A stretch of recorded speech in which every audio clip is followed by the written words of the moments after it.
നമസ്കാരം.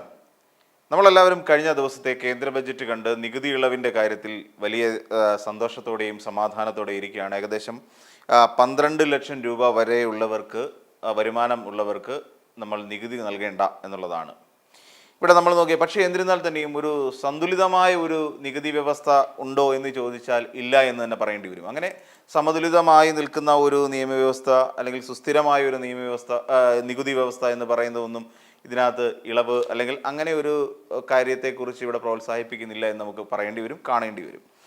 ഇപ്പോൾ ഇതിനെക്കുറിച്ച് ഈ അല്ലെങ്കിൽ ഈ നികുതി ഇളവിനെ കുറിച്ചുള്ള ബജറ്റ് പ്രഖ്യാപനം കഴിഞ്ഞ പാടെ തന്നെ ഒരു യൂട്യൂബറായ നളിനി ഉന്നഗർ എന്ന് പറയുന്ന ഒരാളും അതോടൊപ്പം തന്നെ അനുപം മിത്തൽ എന്ന് പറയുന്ന ഷാദി.com സ്ഥാപകനും ഇത് സംബന്ധിച്ച് ചില പ്രസ്താവനകൾ ഇറക്കിയിട്ടുണ്ട്. അതാണ് ശ്രദ്ധിക്കേണ്ട ചില കാര്യങ്ങൾ.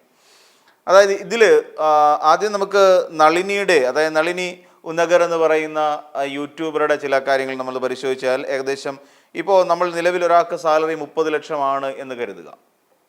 അയാൾ ഒരു മാസം നികുതി നൽകുന്നത് 8 ലക്ഷം രൂപയായിരിക്കും.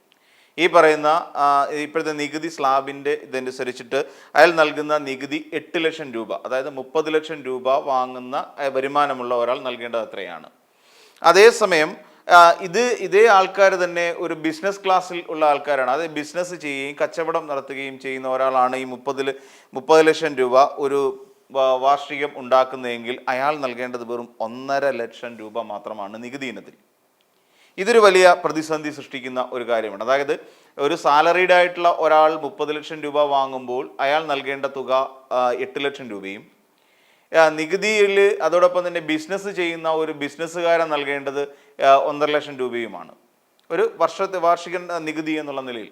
ഒരു പക്ഷേ നമ്മൾ എന്തുകൊണ്ട് ഇങ്ങനെ ഒരു ചതി ഇതിനകത്ത് ഒളിഞ്ഞു കിടക്കുന്നു? സർക്കാർ ഉദ്യോഗസ്ഥർക്ക് അല്ലെങ്കിൽ ശമ്പളം വാങ്ങുന്നവർക്ക് മാത്രമാണോ ഇങ്ങനത്തെ ഒരു പ്രശ്നം? നമ്മൾ അതെ എന്ന് പറയേണ്ടി വരും.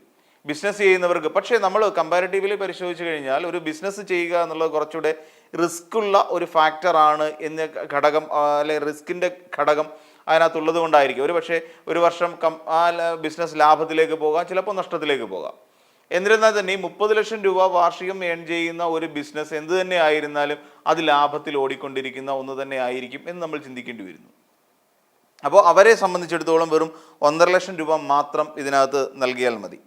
അതായത് പിന്നെ ഇപ്പോൾ അനുപം പറയുന്ന കാര്യം, അതായത് അനുപം മിത്തൽ എന്ന് പറയുന്ന ഷാദി.com സ്ഥാപകൻ പറയുന്നത് 2025-26 വർഷത്തിൽ 1 കോടി മാത്രമേ നികുതി ഇനത്തിൽ, അതായത് 140 കോടി ആളുകളുള്ള നമ്മുടെ ഇന്ത്യ മഹാരാജ്യത്തിൽ ഈ പറയുന്ന 2025-26 എന്ന് പറയുന്ന സാമ്പത്തിക വർഷത്തിൽ നമുക്ക് രാജ്യത്തിന് കിട്ടാൻ പോകുന്ന ആകെ നികുതി 1 കോടി രൂപ മാത്രമേ ഉണ്ടാവുകയുള്ളൂ എന്നാണ് പറയപ്പെടുന്നത്.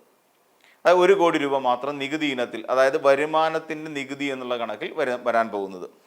അതോടൊപ്പം അങ്ങനെ വരുമ്പോൾ ഇന്ത്യയെ സാമ്പത്തിക അല്ലെങ്കിൽ ഈ പറയുന്ന നമ്മുടെ രാജ്യത്തിൻ്റെ ഒരു നികുതി വരുമാനമില്ലാത്ത ഒരു രാജ്യം എന്നുള്ള നിലയിലേക്ക് ഒരു പക്ഷേ നമ്മുടെ ഇന്ത്യ മാറാനുള്ള സാധ്യത നിലനിൽക്കുന്നു. ഈ നികുതി നൽകുന്നതിൽ 90% ആളുകൾക്കും ഏകദേശം വരുമാനം എന്ന് പറഞ്ഞാൽ 13 ലക്ഷത്തിൽ താഴെയാണ്. നമ്മൾ പരിശോധിക്കേണ്ട ഒരു കാര്യം, ഈ എങ്ങനെ 30 ലക്ഷം രൂപ, ഇപ്പോൾ 30 ലക്ഷം രൂപ എന്ന് പറയുന്ന നേരത്തെ ഉന്നഗർ പറഞ്ഞ അല്ലെങ്കിൽ നളിനി പറഞ്ഞ ആ ഒരു വാചകം നോക്കിക്കഴിഞ്ഞാൽ 30 ലക്ഷം രൂപ എന്ന് പറയുന്നു. ഒരാൾ സാലറീഡ് ആയിട്ടുള്ള ഒരാൾ 30 ലക്ഷം രൂപ എങ്ങനെ ഏൺ ചെയ്യും? ഏകദേശം പ്രതിമാസം 2 ലക്ഷത്തിന് മുകളിൽ ശമ്പളമുള്ള ഒരാൾക്ക് മാത്രമാണ് ഈ നികുതി ബാധകമാവുകയുള്ളൂ. ഈ 30 ലക്ഷം എന്ന് പറയുന്ന ആ ഒരു ക്രൈറ്റീരിയ വരികയുള്ളൂ. അപ്പം നമ്മൾ ചിന്തിക്കുമ്പോൾ എല്ലാവരും ഈ 90% വരുന്ന ആളുകളുടെയും വരുമാനം എന്ന് പറഞ്ഞാൽ ഏകദേശം 13 ലക്ഷം രൂപയിൽ താഴെ വാർഷികം വാങ്ങിക്കൊണ്ടിരിക്കുന്ന ആളുകളാണ് ഈ സാലറി ആയിട്ടുള്ള ആൾക്കാരെന്ന് പറഞ്ഞാൽ.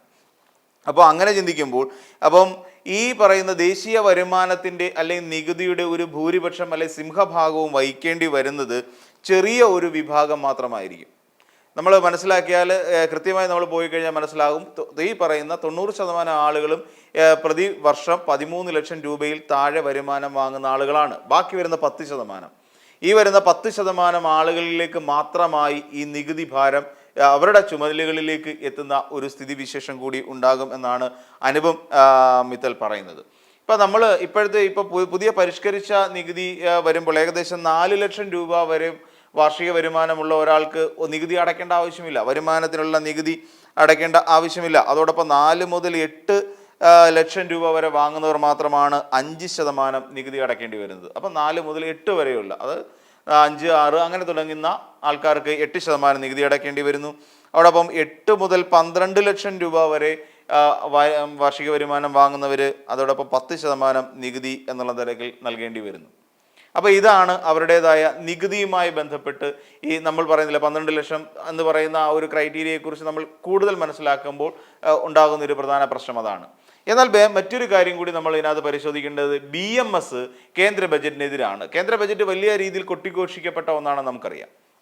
നികുതി ഇളവ് കാണിച്ചുകൊണ്ട് നമ്മളെ പറ്റിച്ച ഒന്നാണ് കേന്ദ്ര ബജറ്റ് എന്ന് നമുക്കറിയാം. പക്ഷേ BMS എന്ന് പറയുന്നത് ഭാരതീയ മസ്ദൂർ സംഘ് എന്ന് പറയുന്ന ഇവരുടെ BJPയുടെ തന്നെ തൊഴിലാളി സംഘടന ഇതിന് എതിര് നിൽക്കുന്നു എന്നുള്ളതാണ് വാസ്തവം. അതായത് അവരെതിര് നിൽക്കുന്നതിന് ഇത് ശരിക്കും ആ BMSന്റെ ഒരു ലേഖനം ജന്മഭൂമി എന്ന് പറയുന്ന RSSന്റെ മുഖപത്രത്തിൽ തന്നെ വന്നത് നമ്മൾ കണ്ടതാണ്. അങ്ങനെ അവർ പറയുന്നത് തൊഴിലാളികളുടെ ആവശ്യങ്ങൾക്ക് എതിരെ മുഖം തിരിച്ചു നിൽക്കുന്ന സമീപനമാണ് ധനമന്ത്രി നിർമ്മല സീതാരാമൻ എടുത്തിട്ടുള്ളത് എന്നാണ് പ്രധാനമായും അതിനകത്ത് ഒരു പരാമർശം വന്നിട്ടുള്ളത്.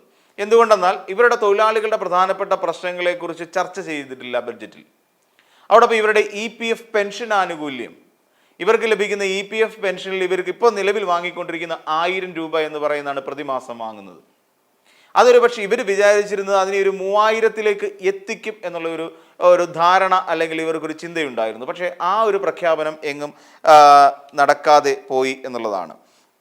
പിന്നെ അതോടൊപ്പം തന്നെ നമ്മുടെ രാജ്യത്ത് വരുത്താൻ പോകുന്ന 100% വിദേശ നിക്ഷേപം എവിടെയാണെന്ന് ചോദിച്ചാൽ ഇൻഷുറൻസ് മേഖലയിൽ 100% വിദേശ നിക്ഷേപം കൊണ്ടുവരാൻ വേണ്ടിയിട്ടുള്ള ശ്രമം നടത്തുന്നു.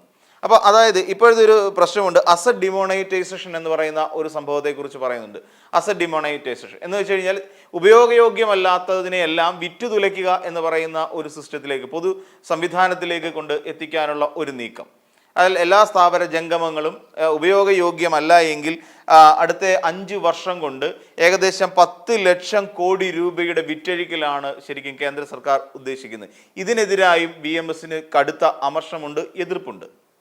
അപ്പോൾ ഇത് അതായത് ഉപയോഗയോഗ്യമല്ലാത്ത ഈ പറയുന്ന സകലമാന സ്ഥാപന ജംഗമ വസ്തുക്കളും വിറ്റഴിക്കുക എന്ന് പറയുന്നു. ഇപ്പം വിദേശ നിക്ഷേപം വരുമ്പോൾ എങ്ങനെയാണ് ഇൻഷുറൻസ് മേഖല ഈ രീതിയിലേക്ക് വരുന്നത് നമുക്ക് നോക്കാം. അപ്പോൾ വിദേശ നിക്ഷേപം വരുന്നതോടെ ഇന്ത്യൻ ഇൻഷുറൻസ് മേഖല എന്ന് പറയുന്നത് ഒരു അസ്ഥിരമായ ഒരു അവസ്ഥയിലേക്ക് പോകുമെന്നാണ് ഇവരുടെ കണക്കുകൂട്ടൽ, BMSന്റെ കണക്കുകൂട്ടൽ. അങ്ങനെ വരുമ്പോൾ ഇതും ഉപയോഗയോഗ്യമല്ല എന്ന് വരുത്തി തീർക്കാൻ കേന്ദ്ര സർക്കാരിനെ കൊണ്ട് സാധിക്കും. ഇൻഷുറൻസ് മേഖല ഉപയോഗയോഗ്യമല്ലാത്ത ഒരവസ്ഥയിലേക്ക്, ഒരു അസ്ഥിരപ്പെട്ട് നിൽക്കുന്ന ഒരവസ്ഥയെത്തും.